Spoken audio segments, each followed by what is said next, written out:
Hey, I'm some nobody, and 2 decades ago a game came out. 2 weeks ago I made a video about that game, and 2 days ago, at the time of this recording, the sequel to that game released. After 6 years of development across 2 different studios, Vampire the Masquerade Bloodlines 2 is finally out, and once more the people are wondering, what does some nobody think? So I decided to make a little review of the game to quell the masses. This isn't going to be very in-depth or a particularly high-quality video, it's just going to be a collection of my thoughts. And I know what you're already thinking, some nobody, you said you're recording this 2 days after release, you're telling me you're reviewing the game before you even beat it? No, I finished the game and my first playthrough took me roughly 12 hours. Now I know that sounds bad, 12 hours is pretty short. But this is a game where you are meant to do multiple playthroughs. There are, to my knowledge, 6 endings, and there's achievements for beating the game as each of these 6 clans. So even though I've beaten the game, I did enjoy those 12 hours, and I am interested in doing multiple playthroughs, so I'm not finished with it.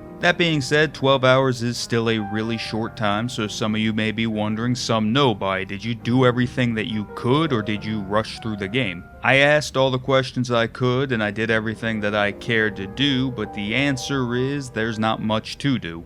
At the moment, there are 3 side quests that are repeatable each night and come in one of 3 flavors. Kill an enemy in a group of enemies, kill a human in a group of humans, or deliver a package. There really isn't any story to them, they are just a means to get XP. There's no economy or inventory system, so they can't reward you with money or gear. The only sense of progression comes from unlocking vampiric abilities. The ones from your clan come the easiest and come really fast, and then you have to work harder for ones from other clans. To unlock these abilities, you need ability points you get from leveling up with XP, and you need resonant blood, which you get from just feeding on people in the street. Each skill you awaken does unlock a new outfit, and I would recommend getting the Ventru Strike ability simply because it's the drippiest outfit in the game. You can only have one ability of each category equipped at a time, but if you awaken all 4 abilities from another clan, you can equip their perk, which is just a passive thing that adds onto your kit. Each clan does have a significantly different exclusive passive that activates when they feed, so even though you can unlock every ability on the game on any clan, each clan does have a unique feel to it. Once you get all the abilities and perks that you want though, there really isn't any reason not to just run straight to the next main story marker. There are 3 collectibles, cleaning up graffiti, finding crosses, and taking down security cameras, but the reward for all 3 of these is just XP, which again serves no purpose if you have everything that you want, so unless you really want the achievements for going after all of them, they're not worth it. There are marks around the city that match the one on Fire's hand that are worth finding because they increase your max HP, but you find enough of them just naturally. Other than that, you got the codex findings, which are little notes and reports you can pick up, and they're a fun enough read. But ultimately, Bloodlines 2 is a very linear game with not a lot to do outside the main story. And because I prefer to front load the negative, I'm just gonna say it's an Unreal Engine 5 game, so obviously it doesn't run well. I had it crash on me 3 times, and the game really struggles to stay at 60 on the PS5. I remember when the PS5 first came out, and I was like,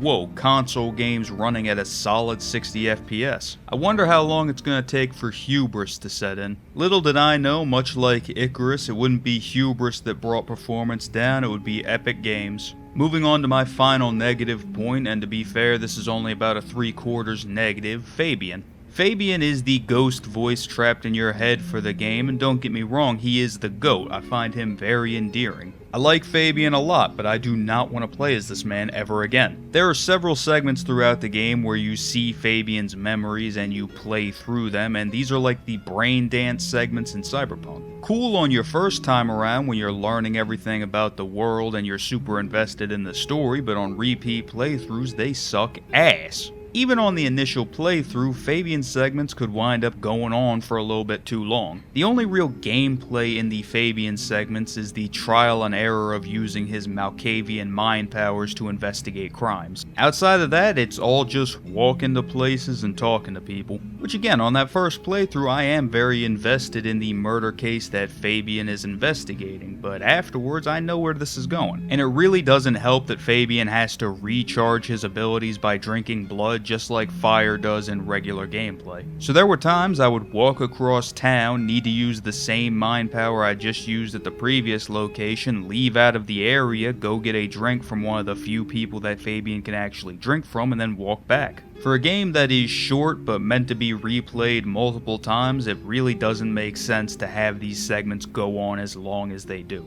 But let's move on from the 3/4 negative to the 3/4 positive. Seattle is absolutely beautiful. It's one of the only things I was not worried about at all with this game. The map is perfectly sized and it's got great atmosphere. It's a completely different vibe than Bloodlines 1, but it's a completely different city with completely different circumstances. I love the juxtaposition between walking the streets and leaping from roof to roof. The streets are humanity's domain and the rooftops belong to the monsters. You can walk the streets of Seattle in complete safety. There is not a single thing that can even possibly threaten you because you are so far above humanity at this point. Yet you have to hold back and get to your destination much slower because you have to blend in with them and maintain the masquerade. Take to the rooftops and you can be the beast that you truly are, but you're gonna run into people doing the same. All in all, Seattle is awesome, but the reason it's only a 3/4 positive is because of the earlier negative. I wish there was something to fucking do in it. Listen, it wouldn't make sense for Fire, who sees themselves so high above mortals, to be a fucking bounty hunter for one or anything, but just give me somebody to talk to.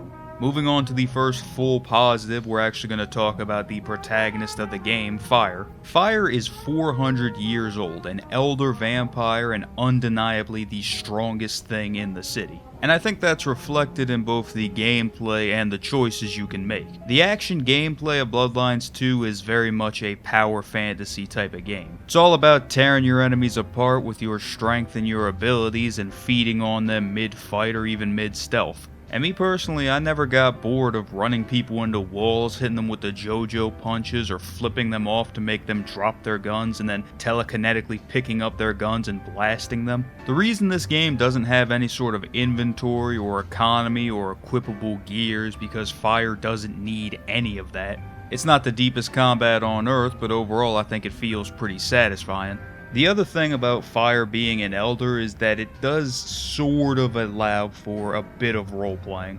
Fire is 100% a pre-established character, but because of who they are, you could honestly have them act any way that you want them to act and it would still be believable. As far as I can tell, the biggest effect that dialogue choices have is deciding how certain characters feel about you, and Fire being a character who can stand in a room full of the city's top vampires and say, I could kill everybody in this room, doesn't really need to care how people feel about them. Which means you can have some pretty interesting dynamics with the characters of Bloodlines 2. And overall, I would consider the characters and narrative of Bloodlines 2 to be pretty good. I'd say the only weak link is the Prince of the City, Ryong Choi, who just kinda is there to give you jobs. She doesn't really do anything of note narratively. The former Prince Campbell, who dies before the game even starts and who Fire never even meets, has more to do for the game's narrative than Ryong does. Which is interesting because I do think the game does a very good job capturing the political world of Vampire the Masquerade. Overall, I did enjoy my time with the game. I did really like it, and I do want to play it some more, and I think it's a lot better than it should have been when you look at its development history. Like I said in my Bloodlines 1 video, scientifically speaking, this game should be dog shit, but it's probably top 2, top 3 Vampire the Masquerade video games. It's not at all what I wanted to have a Bloodlines 2, but it's still a fine game. It's a short but decent vampire action game with a bit of replayability. I don't regret getting it full price at launch, but this is the kind of game that's absolutely god tier if you get it when it's discounted. And I can't really think of anything else to say at the moment, so I guess that's the end of my little review here. You know, just last night, she brought me the most darling young boy. An actor with a face like chiseled marble. Attended Juilliard. I couldn't pronounce his last name, but oh, he was quite the dish.